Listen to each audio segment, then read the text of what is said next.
Hey guys, Vas here from Aussie Playground with a quick unboxing of a new remote that I picked up from Hobby King. This is the TrackStar TS3t. Now, just a little bit of a fun fact for you, TS3t is actually a code which is TS stands for TrackStar, 3 stands for 3-channel, which is a 3-channel remote, and the little T on the end is actually for telemetry. So this radio actually has some telemetry sensors, and it'll give you a bit of a live feed on the remote screen to let you know what's going on with your RC. There are some specs here on the back, but I will have a link in the description to this radio, so you'll be able to check out all the specs from there, and I will possibly just leave some of this information for a more detailed review later on down the line when I have a little bit more experience with this remote. So let's crack the box open. You can see here that I have my manual. So nice little manual here, seems to be pretty well illustrated with all the instructions and how to set up the remote and so forth. So I'll have to go through that in with a little bit more time and just see how good it is. The remote itself, here it is, and I have to say it is one of the nicer looking remotes at this price range that I've seen in a long time. I'm very impressed with it. You can see you have your little 3-channel button just here. Feels very comfortable in the hand. It is all plastic though, there is no rubberized feel to it, but is very nice. Feels very nice in the hand, no problem there. The foam on the wheel is actually glued on, so it doesn't move around. It's very nice. The wheel itself actually has a good little spring rate. Feels good. Also has a little bit of a drop down feature on here. Stubby little antenna, so there's really nothing for you to break off, which is nice. Here's your screen and a few buttons on the back, and although it may look like you can swap the wheel around, you actually can't, so sorry lefties, you're still going to have to be steering this way.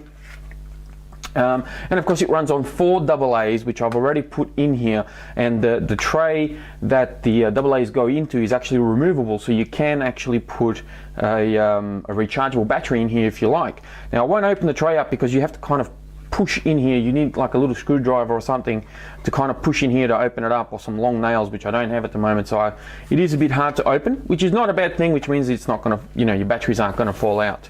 So we'll just grab the rest of the stuff that's in the box here. First thing in my hand is the telemetry module, so this guy will actually plug into your receiver. The receiver itself is right here, so there's our little guy. It's actually got a pretty small footprint, which is nice, and of course you got your little 2.4 gigahertz antenna there, and there's a little baguette with all the sensors that it comes with. I'll quickly get rid of this box, and we'll go through these sensors very quickly. You only have 3 sensors. You have one for speed, one for temperature, and one for voltage. So let's see. First one in my hand is, I believe, is going to be my temperature sensor. So I'm not quite sure how you set this one up. I think it wraps around the motor or the ESC, depending on which one you want to check the temperature on. Yeah, I'll have to check the instructions and do a little bit of homework on how I'm going to set this guy up. So that's that one. The next one is the speed sensor, and you have this little optical lens here that I believe, according to the little glimpse that I had on the manual, it actually mounts kind of like on your A-arm and counts the spokes of your wheel. I think that's how it works. Again, I'll need to try all this out to give you some accurate information. I'm assuming that if you have a car with a flat wheel, a solid wheel, you're not going to be able to get a speed reading. Maybe. We'll see how we go. I have to run some tests, as I said. And then of course you have the little voltage sensor here. Now it is only set up for a 2S out of the box, but you can buy these additional sensors, which I believe are less than $1 each, and that way you can have a 3S, 4S, and so on. I think it goes all the way up to 6S. So you can buy additional sensors for different RCs or different batteries. So let's have a bit of a quick look at the radio itself. We'll have a closer look at this guy. So let's turn him on, and you can see here that the screen will come on. Has a little bit of a beep. Now here we have our throttle trim, steering trim, we have our menu buttons here. These two are just to navigate the menu, and steering dual rate in the middle here. So if we hit enter, we'll go straight into the menu, and I'll just take you through all the menu options here because there are 15 of them. So first one is EPA, which is your endpoints. Then you have your temperature, your reverse switches, steering curve, throttle curve, ABS, model. Now this remote is also comes with a 6 model memory, so you can connect up to 6 RCs on this guy, which is very, very cool. And of course you can actually go into these models here and change the name of them. So you know, if you have a slash or I don't know, a low C or something, you'll be able to name it accordingly as you please. It does have also a fail-safe, which I'm assuming would be ideal for your gas-powered RCs out there.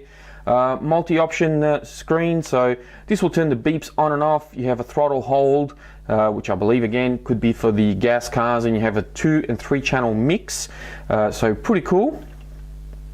So we'll just exit out of this guy and go down to a timer. We have battery, we have reset, channel adjustment, monitor, and speed.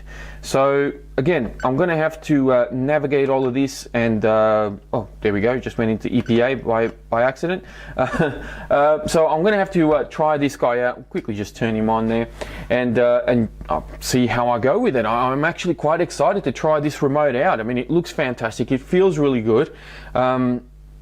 And given the price point, I think it could be the next big thing in its range, in its price point.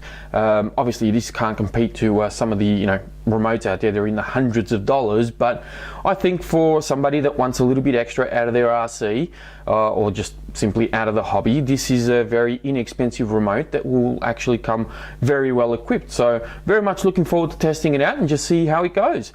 Again, I will have links in the description to the radio, which was from Hobby King. I'll also have a link in the description to my Facebook page, so you guys can check that out if you like. And that's pretty much it, guys. Thank you very much for watching. Don't forget to hit the like button if you like this video, of course, before you go. And I'll speak to you guys next time.